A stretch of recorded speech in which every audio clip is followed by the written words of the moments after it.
Look at that frustration. That's not just annoyance. That's genuine disbelief from someone who covers this league daily.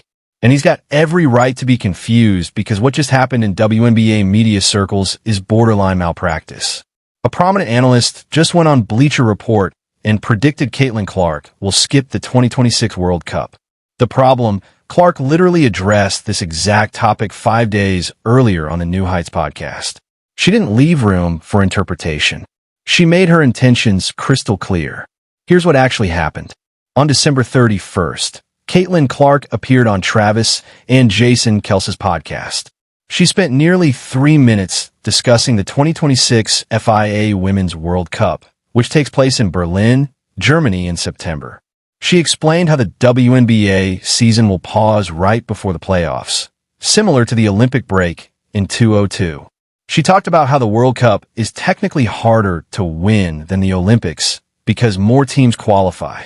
And then she said, quote, "Hopefully, I'm on the team for that.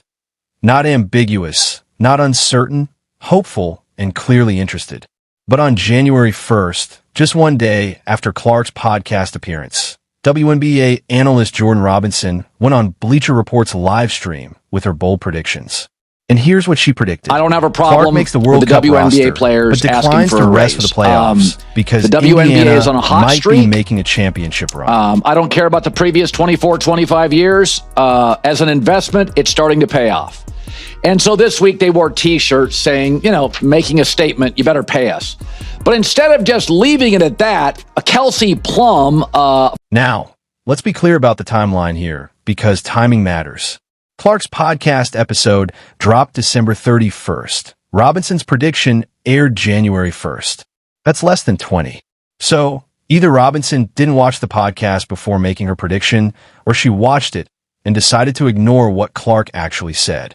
Neither option reflects well on the quality of analysis we're getting from some corners of WNBA media. And this isn't just about one analyst making one bad prediction.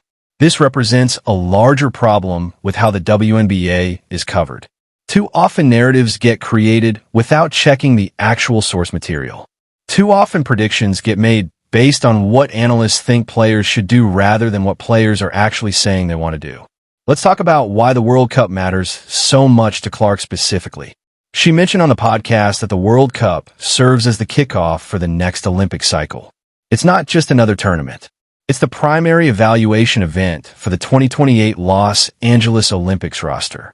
USA Basketball will be watching who performs in Berlin. They'll be evaluating chemistry, seeing who fits the system, determining who can handle the pressure of international competition.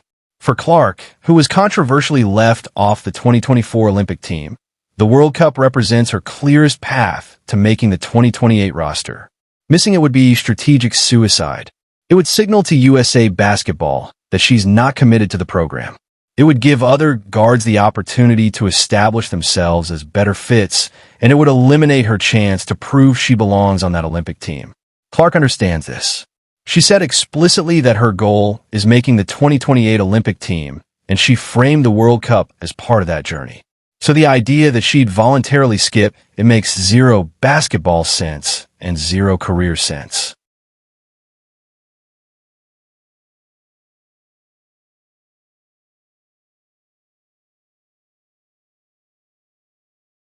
But here's where Robinson's prediction gets even more problematic. She suggested Clark might skip the World Cup to rest for a potential fever playoff run. Let's examine that logic. The World Cup happens in late September. The WNBA playoffs typically run from mid-September through mid-October, so Clark would be playing in the World Cup during the playoffs anyway if the Fever make a deep run.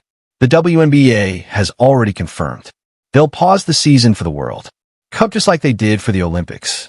This isn't a situation where Clark would have to choose between her team and her country. The league is literally building the schedule around the World Cup. Every team will be affected equally.